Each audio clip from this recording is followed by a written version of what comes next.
सभी बच्चों को हमारे YouTube चैनल प्रेम सर अलोली में स्वागत है।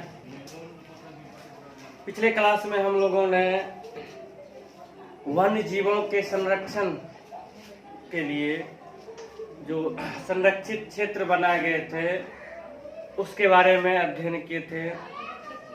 वन्य जीवों के संरक्षण के लिए 3 क्षेत्र घोषित किया गया था। 3 सुरक्षित क्षेत्र। नंबर 1 राष्ट्रीय उद्यान, नंबर 2 विहार या अभयारण्य, नंबर 3 जैव मंडल। ये वन्य जीवों के संरक्षण के लिए सरकार द्वारा किए गए प्रावधान थे। जितने भी उद्यान थे अर्थात वन्य जीवों के संरक्षण के लिए इसे 3 कैटेगरी में बांट दिया गया। पहला नंबर राष्ट्रीय उद्यान, दूसरा विहार या अभयारण्य और तीसरा जैव मंडल क्षेत्र, जिसमें पड़े थे विश्व के 65 देशों में 243 सुरक्षित जैव मंडल क्षेत्र हैं। 65 देशों में 243 सुरक्षित जैव मंडल क्षेत्र हैं। लेकिन भारत में इसकी संख्या 14 है। भारत में कुल 14 जैव मंडल सुरक्षित क्षेत्र हैं, जिसका नाम क्रमशः बताए थे उस दिन।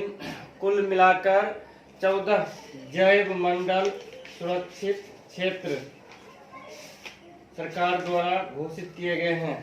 पहला था नीलगिरी, दूसरा है नंदा देवी, तीसरा था नोकरेक, चौथा मानस, पांचवा सुंदरवन, छठा मन्नार की खाड़ी, सातवां great Nicobar, number 8 Simlipal, number 9 Dibru Saikhowa, number 10 Dehang, number 11 Kanchenjunga, number 12 Pachmarhi, number 13 Agasthya Malai और नंबर 14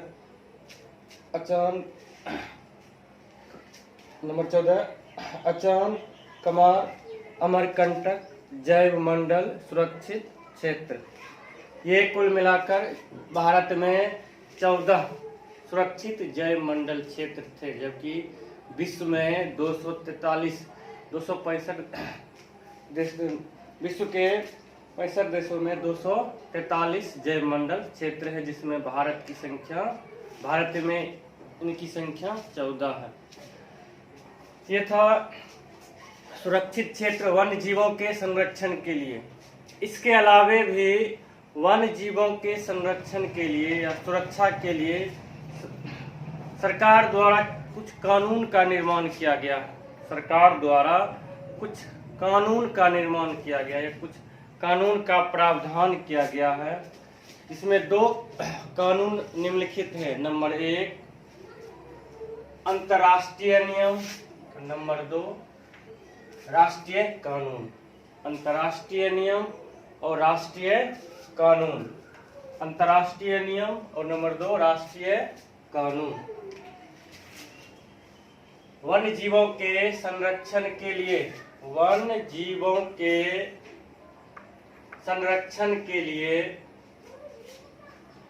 किया गया कानूनी प्रावधान।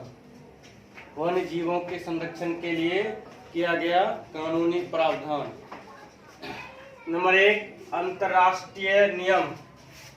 अंतर्राष्ट्रीय नियम क्या है? वन्य जीवों के संरक्षण के लिए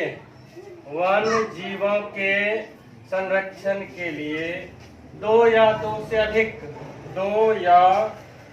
अधिक राष्ट्रों द्वारा बनाए गए नियम एवं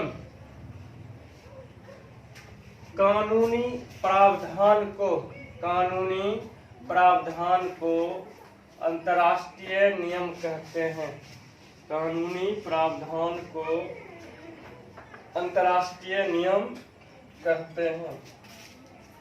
जैसे अफ्रीकी कन्वेंशन बनाया गया था सन 1968 में, वेटलैंड्स कन्वेंशन 1971 में, इस तरह और कई भी अंतर्राष्ट्रीय कानून का प्रावधान किया गया है। अब है राष्ट्रीय कानून। राष्ट्रीय कानून वन्य जीवों के संरक्षण के लिए, वन्य जीवों के संरक्षण के लिए देश के संविधान में, वन्य जीवों के संरक्षण के लिए देश के संविधान में किया गया प्रावधान, देश के संविधान में किया गया प्रावधान राष्ट्रीय कानून कहलाता है। राष्ट्रीय कानून कहलाता है। जैसे संविधान की धारा 21 के अंतर्गत, संविधान की धारा 21 के अंतर्गत अनुच्छेद 47, 48 तथा 51A में राष्ट्रीय कानून का प्रावधान किया गया है। तो वन्य जीवों के संरक्षण के लिए दो कानूनी प्रावधान किए गए। वन्य जीवों के संरक्षण के लिए दो कानूनी प्रावधान किए गए। पहला नंबर राष्ट्रीय अंतर्राष्ट्रीय नियम, दूसरा राष्ट्रीय कानून। अंतर्राष्ट्रीय नियम, राष्ट्रीय कानून। अंतर्राष्ट्रीय नियम और राष्ट्रीय कानून। पहला है अंतर्राष्ट्रीय नियम। क्या है? वन्य जीवों के संरक्षण के लिए, बहुत सिंपल है, वन्य जीवों के संरक्षण के लिए दो या दो से अधिक देशों, दो या दो से अधिक देशों अर्थात राष्ट्रों द्वारा बनाए गए नियम एवं कानूनी प्रावधान, नियम एवं कानूनी प्रावधान। क्या होगा? अंतर्राष्ट्रीय नियम में वन्य जीवों के संरक्षण के लिए, वन्य जीवों के संरक्षण के लिए दो या दो से अधिक राष्ट्रों द्वारा, दो या दो से अधिक राष्ट्रों द्वारा वन्य जीवों के संरक्षण के लिए, वन्य जीवों के संरक्षण के लिए दो या दो से अधिक, दो या दो से अधिक राष्ट्रों द्वारा बनाए गए नियम एवं कानूनी प्रावधान को, कानूनी प्रावधान को अंतर्राष्ट्रीय नियम कहते हैं। अंतर्राष्ट्रीय नियम कहते हैं। अंतर्राष्ट्रीय नियम किसे कहते हैं? वन्य जीवों के संरक्षण के लिए, वन्य जीवों के संरक्षण के लिए, वन्य जीवों के संरक्षण के लिए दो या दो से अधिक, दो या दो से अधिक राष्ट्रों द्वारा बनाए गए नियम एवं कानूनी प्रावधान को, कानूनी प्रावधान को अंतर्राष्ट्रीय नियम कहते हैं। जैसे अफ्रीकी कन्वेंशन कब हुआ था? 1968 में। ये ऑब्जेक्टिव में भी आता है। अफ्रीकी कन्वेंशन कब बनाया गया? तो 1968 में। वेटलैंड्स कन्वेंशन 1971 में। वेटलैंड्स कन्वेंशन 1971 में। तो अफ्रीकी कन्वेंशन क्या है? ये अंतर्राष्ट्रीय नियम है। वेटलैंड्स नियम क्या है? वेटलैंड्स कन्वेंशन क्या है? अंतर्राष्ट्रीय नियम है। अफ्रीकी कन्वेंशन, वेटलैंड्स कन्वेंशन, ये दोनों क्या है? अंतर्राष्ट्रीय नियम है। प्रश्न नंबर 2 है राष्ट्रीय कानून। राष्ट्रीय कानून अंतर्राष्ट्रीय में दो या दो से अधिक राष्ट्र मिलकर, लेकिन राष्ट्रीय में राष्ट्र, एक राष्ट्र नहीं, एक देश, केवल देश के अंदर।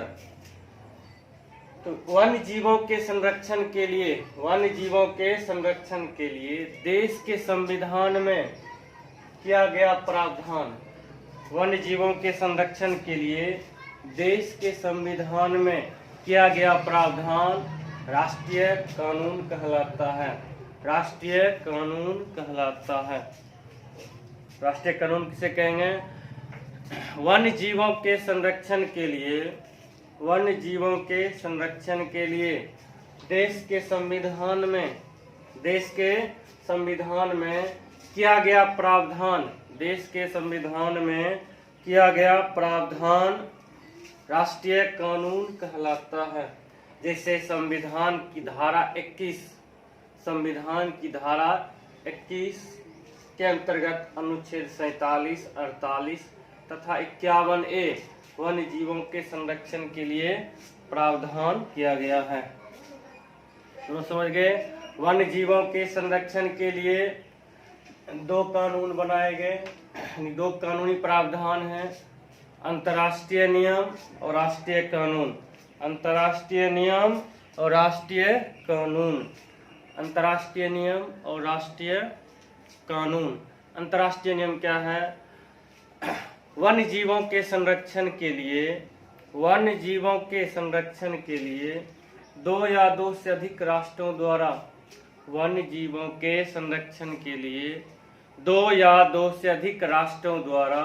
2 या 2 से अधिक राष्ट्रों द्वारा बनाए गए नियम एवं कानूनी प्रावधान को अंतर्राष्ट्रीय नियम कहते हैं। जैसे अफ्रीकी कन्वेंशन, वेटलैंड्स कन्वेंशन इत्यादि। दूसरा है राष्ट्रीय कानून। वन्य जीवों के संरक्षण के लिए देश के संविधान में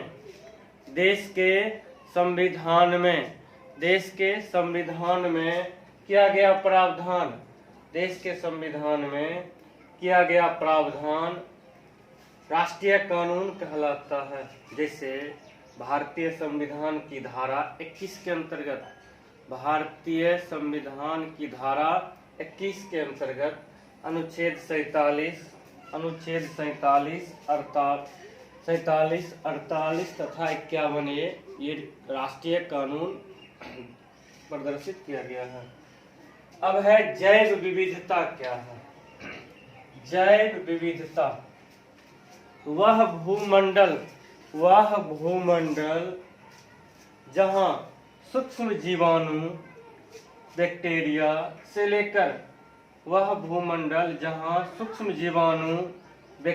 से लेकर विशाल हाथी तथा ब्लू व्हेल तक करोड़ों जीवधारी का अधिवास होता है। उसे जैव विविधता कहते हैं। वह भूमंडल जहाँ सूक्ष्म जीवाणु बैक्टीरिया से लेकर हाथी तथा ब्लू व्हेल तक करोड़ों जीवधारी का अधिवास होता है, उसे जैव विविधता कहते हैं। जैव विविधता क्या? वह भूमंडल जहाँ सूक्ष्म जीवाणु अर्थात बैक्टीरिया, जिसे हम आंखों से डायरेक्ट नहीं देख सकते हैं, वैसे जीवाणु और बैक्टीरिया से लेकर विशाल हाथी ब्लू व्हेल तक करोड़ों जीवधारी का अधिवास होता था, अर्थात रहने योग्य अनुकूलता पाया जाता है, उसे जैव विविधता कहते हैं। सभी ग्रहों में पृथ्वी एकमात्र ऐसा ग्रह है जो जैव विविधता का भंडार है। पृथ्वी जैव विविधता का भंडार है। विश्व के 1 लाख कीट पतंगों की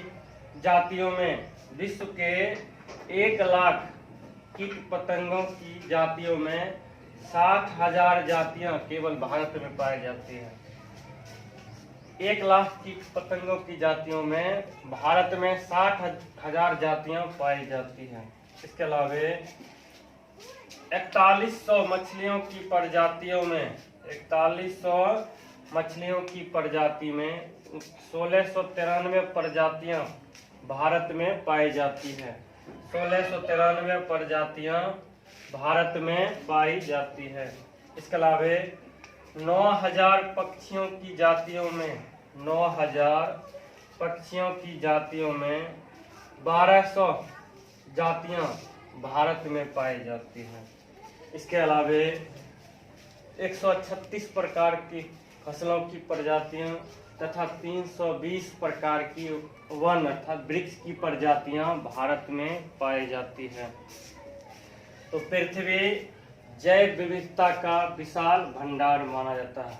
अन्य ग्रहों पर जैव विविधता नहीं पाई जाती है, कुछ ही चीज पाई जा सकती है, तो वन है या जीव जंतु है या बैक्टीरिया, लेकिन पृथ्वी एकमात्र ग्रह है जहां सभी प्रकार के जीव जंतु आसानी से रह सकते हैं, अधिवास कर सकते हैं। यहाँ जीवाणु से लेकर विशाल हाथी, ब्लू व्हेल जैसे जीव जंतुओं का सुरक्षित अधिवास है। तो पृथ्वी एकमात्र ऐसा ग्रह है जहाँ सभी जीव जंतु आसानी से अपना अधिवास या रह सकते हैं। तो आज हम लोगों ने वन्य जीवों के संरक्षण के लिए 2 कानूनी प्रावधान पढ़े थे। नंबर 1 अंतर्राष्ट्रीय नियम, नंबर 2 राष्ट्रीय कानून। इसके अलावा जैव विविधता क्या है, ये आज पूरा थ्योरी कंप्लीट हो गया। अगले क्लास में हम लोग इस चैप्टर का क्वेश्चन आंसर हल करेंगे। इसे नोट करके अच्छी तरह से याद कर लीजिए। फिर अगले क्लास में इससे संबंधित प्रश्न उत्तर को हल करेंगे। तब तक इसे नोट कर लीजिए।